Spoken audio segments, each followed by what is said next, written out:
नमस्कार प्यारे बच्चों। बहुत इंपॉर्टेंट हेडिंग है बोर्ड एग्जाम के लिए। वैद्युत द्विध्रुव के कारण उत्पन्न वैद्युत क्षेत्र की तीव्रता, intensity of electric field produce due to an electric dipole. इसकी दो स्थितियां हैं, एक अच्छी स्थिति होती है और एक निरक्षीय स्थिति होती है, एक्सियल पोजीशन और इक्वेटोरियल पोजीशन। ठीक है, ये बोर्ड एग्जाम में पूछा जाने वाला बहुत इंपॉर्टेंट प्रश्न है। वीडियो में अंत तक जरूर देखें और अच्छे से समझने के आसान तरीके से आपको समझाया जा सके, ताकि आपको इसे रटना न पड़े और आसानी से देखकर ही समझ सके। माना एक वैद्युत द्विध्रुव है। अब इसकी दो स्थितियां, एक अच्छी स्थिति है और एक निरक्षीय स्थिति है। दोनों में से कोई एक स्थिति हर बार लगभग एग्जाम में पूछी जाती, चाहे अच्छी स्थिति पूछी जाए और चाहे निरक्षीय स्थिति पूछी जाए। जबकि एग्जाम में उम्मीद है कि अच्छी स्थिति जो है पूछी जाएगी। तो माना एक वैद्युत द्विध्रुव है, माना एक वैद्युत द्विध्रुव ए बी जो माइनस क्यू व प्लस क्यू आवेश से मिलकर बना है, जिनके बीच की दूरी 2l है, जिनके बीच की दूरी 2l है। मध्य बिंदु O से स्मॉल r दूरी पर एक बिंदु P है, जिस पर वैद्युत क्षेत्र की तीव्रता ज्ञात करना है। माइनस क्यू आवेश के कारण वैद्युत क्षेत्र की तीव्रता E2 और प्लस क्यू आवेश के कारण वैद्युत क्षेत्र की तीव्रता E1 है। अब कंफ्यूजन ना हो कि किधर E1 रखना है किधर E2 रखना है। उसके लिए देखो, प्लस क्यू इधर है तो ये E1 हो जाएगा और माइनस क्यू इस तरफ है, इसके लिए E2 हो जाएगा। तो अगर दूरी की बात करें तो माइनस प्लस क्यू से जो इसकी दूरी हो जाएगी वो r माइनस एल हो जाएगी। कैसे हो जाएगी? देखो, मध्य बिंदु से बोल रहा है इतना l होगा, ये टोटल r है, ये टोटल l है, हमको इतनी दूरी चाहिए, तो इस कुल दूरी से इतनी दूरी को हम माइनस कर देंगे तो ये क्या हो जाएगा? r माइनस एल हो जाएगा। लेकिन अगर वहीं पर हम माइनस क्यू आवेश के बात करेंगे तो ये r प्लस एल हो जाएगा, क्योंकि इतनी दूरी r है और इतनी दूरी l है, तो टोटल दूरी क्या हो जाएगी? r प्लस एल हो जाएगी। ठीक है बच्चा, तो ये हो गया माइनस क्यू और प्लस क्यू आवेश के कारण दूरियां हो गई। जितना हमने वहां पढ़ा है उतना यहाँ पर लिखा गया है। एक वैद्युत द्विध्रुव है जिसे के परावर्तक के माध्यम में रखा गया है। ठीक है, तो प्लस क्यू आवेश के कारण उत्पन्न वैद्युत क्षेत्र की तीव्रता, तो प्लस क्यू आवेश के कारण उत्पन्न वैद्युत क्षेत्र की तीव्रता क्या है? E1 है। तो E1 बराबर हो जाएगा 1/4 के Q अपान R स्क्वायर। समीकरण नंबर 1 हो जाएगा। लेकिन R की जगह पर दूरी लेना है, और दूरी कितनी दी गई है? प्लस क्यू आवेश के लिए दूरी जो दी गई है वो दी गई है r माइनस एल का होल स्क्वायर हो जाएगा। अब उसके बाद माइनस क्यू आवेश के कारण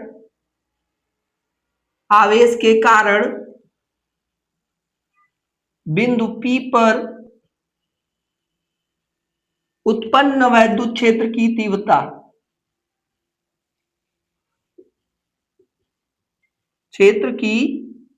तीव्रता, तो अब माइनस क्यू आवेश के बारे में बात कर रहा है, तो E2 बराबर माइनस क्यू आवेश के लिए क्या लिखा है? E2, तो E2 बराबर 1/4 के Q अपान R स्क्वायर। अब देखो, R के लिए माइनस क्यू आवेश से P तक की दूरी लेंगे, जो क्या है?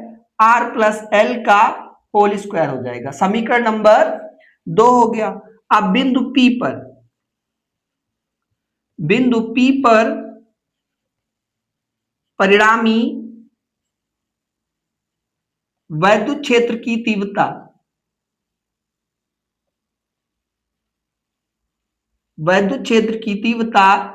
क्या हो जाएगा? E बराबर E1 प्लस E2 हो जाएगा। ठीक है, परिणामी वैद्युत क्षेत्र की तीव्रता क्या होता है? E1 प्लस E2 होता है। लेकिन देखो, यहां पर दोनों वैद्युत क्षेत्र क्या है? एक दूसरे के विपरीत हैं। जब दोनों वैद्युत क्षेत्र एक दूसरे के विपरीत हैं तो यहां पर क्या आ जाएगा? माइनस आ जाएगा। वैसे तो वैद्युत क्षेत्र पर प्लस और माइनस का कोई प्रभाव नहीं होता है, अर्थात वैद्युत क्षेत्र ऋणात्मक या धनात्मक नहीं होता है, वैद्युत क्षेत्र हमेशा, तो यहां पर दोनों वैद्युत क्षेत्र एक दूसरे के विपरीत है, इसलिए यहां पर माइनस ले लिया जाएगा। समीकरण 1 से E1 और समीकरण 2 से E2 की वैल्यू उठाकर यहां पर रख देते हैं, तो E बराबर हो जाएगा 1/4 पाई एप्सिलॉन नॉट के 1/r माइनस एल का होल स्क्वायर, ये E1 हो गया। अब ये E2 उठा लो, तो E2 हो जाएगा 1/4 पाई एप्सिलॉन नॉट के Q/r प्लस एल का होल स्क्वायर हो जाएगा। बच्चा आप लोगों को यहां से दिख रहा होगा कॉमन क्या है, ठीक है, कॉमन क्या दिख रहा है, Q/4 पाई एप्सिलॉन नॉट के, देखो Q 4 पाई एप्सिलॉन नॉट के, 4 पाई एप्सिलॉन नॉट के कॉमन है r माइनस एल का whole square minus r plus L का होल स्क्वायर बचा है, ठीक है ना। अब क्या करेंगे, डिनोमिनेटर इक्वल करने के लिए क्रॉस मल्टीप्लिकेशन कर देंगे, इसका इधर और इसका इधर मल्टीप्लाई कर दिया जाएगा। क्रॉस मल्टीप्लिकेशन क्या होगा, E बराबर Q/4 पाई एप्सिलॉन नॉट के, देखो इसका इधर मल्टीप्लाई कर देंगे तो ये इधर आ जाएगा r प्लस एल का होल स्क्वायर, और इसका इधर मल्टीप्लाई कर देंगे r माइनस एल का होल स्क्वायर, और इनका आपस में मल्टीप्लाई हो जाएगा। बहुत इंपॉर्टेंट क्वेश्चन है, ध्यान से देखते रहिएगा, ये हो जाएगा, ठीक है। तो ये हो जाएगा Q/4 पाई एप्सिलॉन नॉट के a प्लस बी का होल स्क्वायर का सूत्र लगेगा, तो a प्लस बी का होल स्क्वायर का सूत्र क्या होता है, a square plus B square plus 2ab, और a माइनस बी का होल स्क्वायर होता है a square plus B square minus 2ab, यही सूत्र यहां पर हम लगा देंगे, तो क्या हो जाएगा E बराबर Q/4 पाई एप्सिलॉन नॉट के a प्लस बी का whole square, a square plus B square plus 2ab हो जाएगा, और यहां सूत्र लगाएंगे तो a square plus B square minus 2ab हो जाएगा, अपान में a प्लस बी और a माइनस बी, और a प्लस बी और a माइनस बी क्या होता है, a square minus B square का सूत्र होता है, तो ये हो जाएगा R square minus L square का होल स्क्वायर हो जाएगा, ठीक है बच्चा। अब देखो अगर यहां से ब्रैकेट ओपन कर दिया जाए, तो ब्रैकेट ओपन करने पर अगर आगे माइनस चिन्ह है तो बाद के सभी चिन्ह परिवर्तित हो जाते हैं, तो ये plus minus minus plus minus minus minus minus plus हो जाएगा, ठीक है।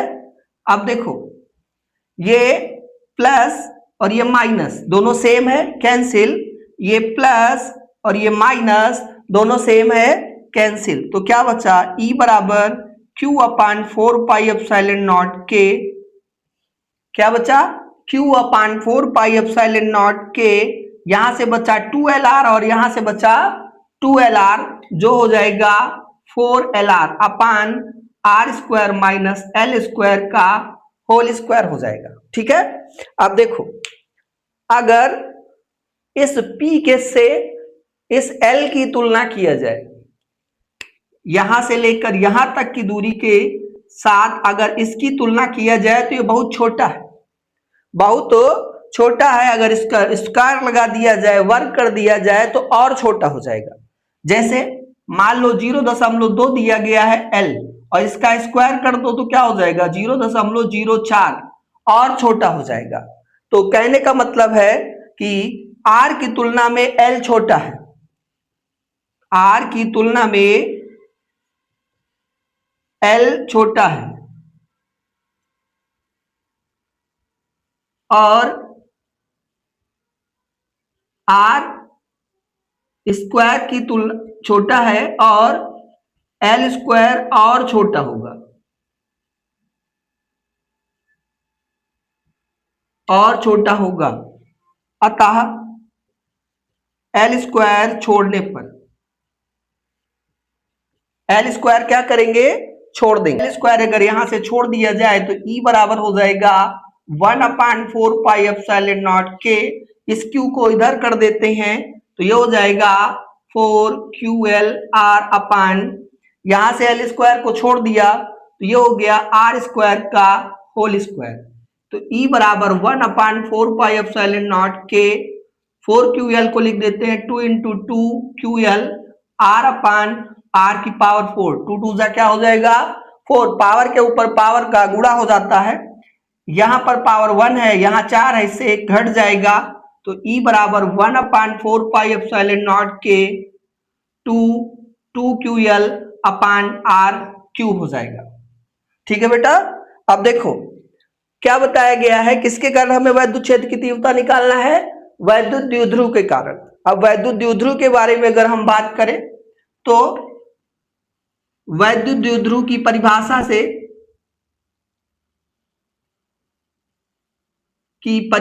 से और वैद्युत द्विध्रुव की परिभाषा क्या है, वैद्युत द्विध्रुव की परिभाषा है P बराबर 2QL।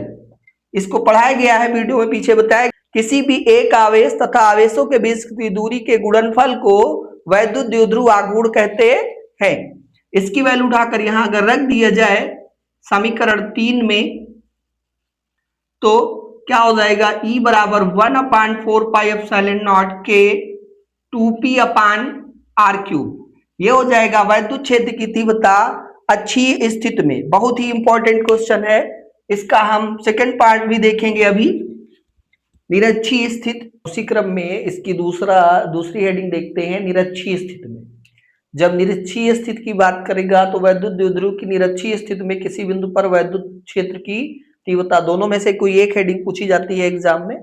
तो माना एक वैद्युत द्विध्रुव है, माना एक वैद्युत द्विध्रुव AB है जो -Q व +Q आवेश से मिलकर बना है, जिसके मध्य बिंदु O से लंबवर्धक रेखा पर r दूरी पर एक बिंदु P है।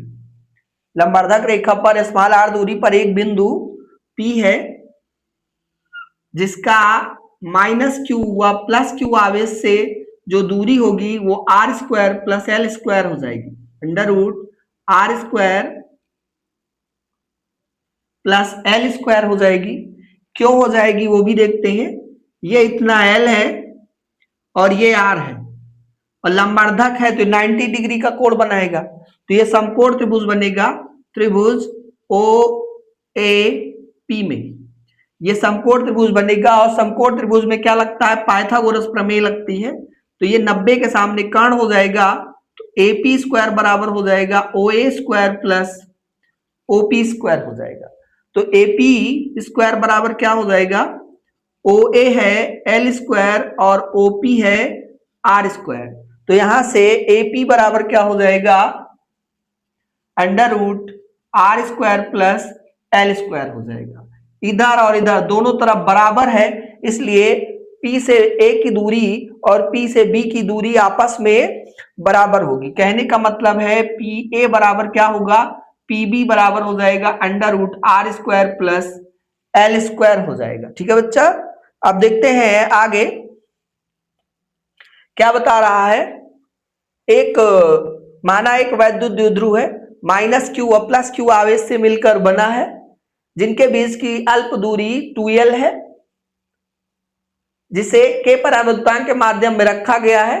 द्विध्रुव AB के लंबवर्धक रेखा के मध्य बिंदु O से r मीटर की दूरी पर बिंदु P है, जिस पर वैद्युत क्षेत्र की तीव्रता ज्ञात करना है। लंबवर्धक रेखा पर एक बिंदु P है जिस पर वैद्युत क्षेत्र की तीव्रता ज्ञात करना है। माना वैद्युत द्विध्रुव के आवेशों +Q व -Q के कारण बिंदु P पर वैद्युत क्षेत्र की तीव्रता E1 व E2 है। तो +Q आवेश के कारण उत्पन्न वैद्युत क्षेत्र की तीव्रता क्या हो जाएगा, E1 बराबर 1/4πε0 के Q/r² + l² हो जाएगा। ठीक है बेटा। अब उसके बाद -Q आवेश के कारण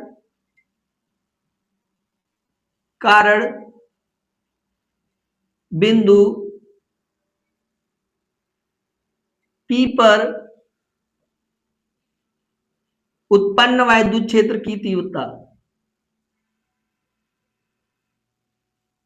वैद्युत क्षेत्र की तीव्रता क्या हो जाएगा, E2 बराबर हो जाएगा 1/4πε0 के Q/√r² + एल स्क्वायर का होल स्क्वायर। अंडर रूट लगा है और स्क्वायर लगा है तो अंडर रूट से स्क्वायर कैंसिल हो जाएगा, तो क्या बच जाएगा, R square plus L square बच जाएगा। ठीक है, समीकरण नंबर 2 हो गया। अब बिंदु P पर परिणामी वैद्युत क्षेत्र की तीव्रता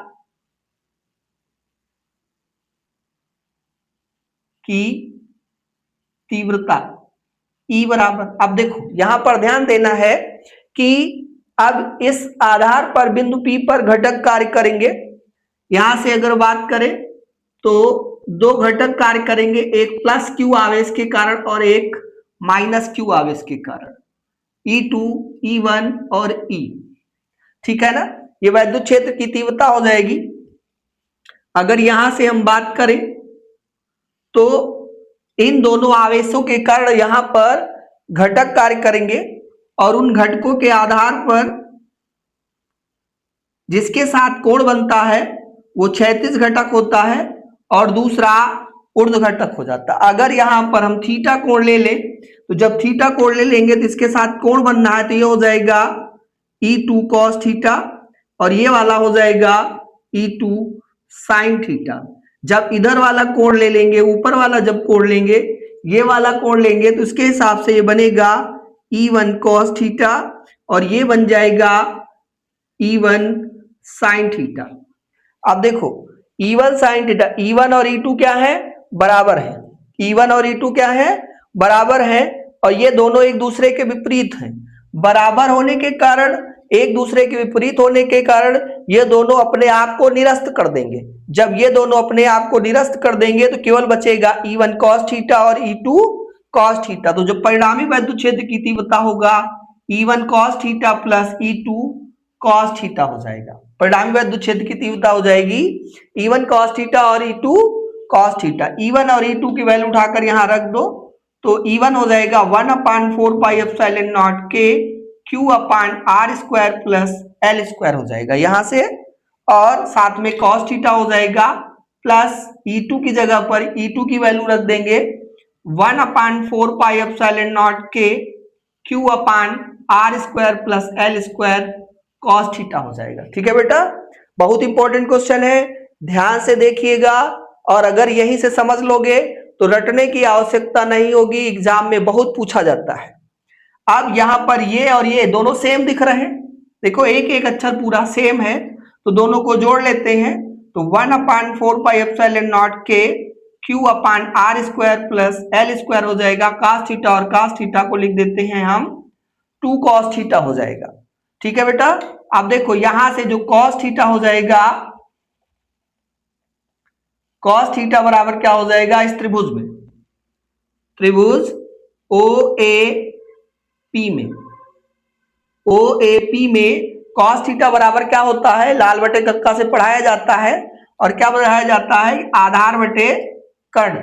ठीक है, तो cos थीटा बराबर हो जाएगा, आधार क्या है L और कर्ण निकाला गया है under root R square plus L square, ये देखो निकाला गया है। इसकी वैल्यू उठाकर यहां रख दोगे तो E बराबर हो जाएगा 1/4 पाई एप्सिलॉन नॉट के Q upon R square plus L square और cos थीटा की जगह पर वैल्यू हो जाएगा 2L upon under root R square plus L square हो जाएगा।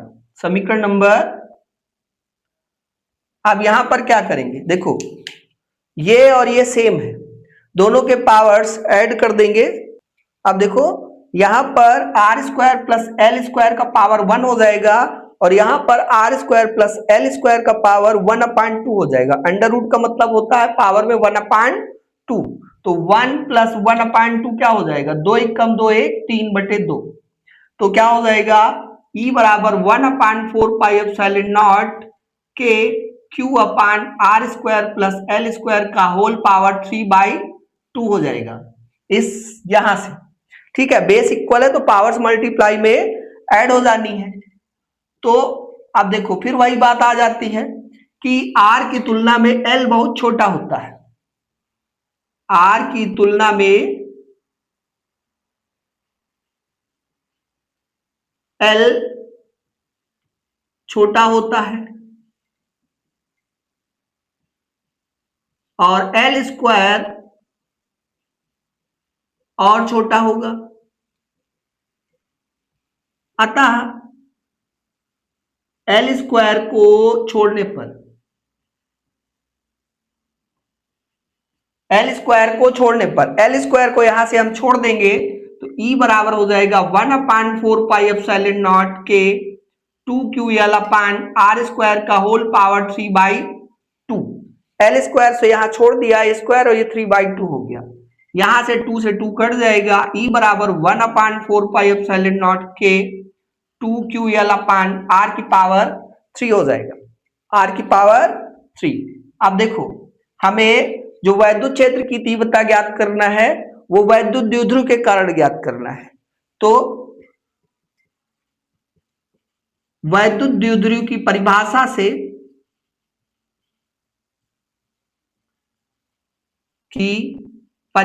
से और वैद्युत द्विध्रुव की परिभाषा है P बराबर 2QL।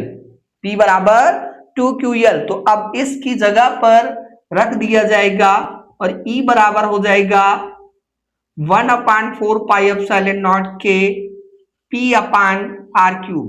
ये हो गया वैद्युत क्षेत्र की तीव्रता निरक्षीय स्थिति में। वीडियो अच्छा लगा हो तो लाइक और शेयर कमेंट जरूर करें। धन्यवाद।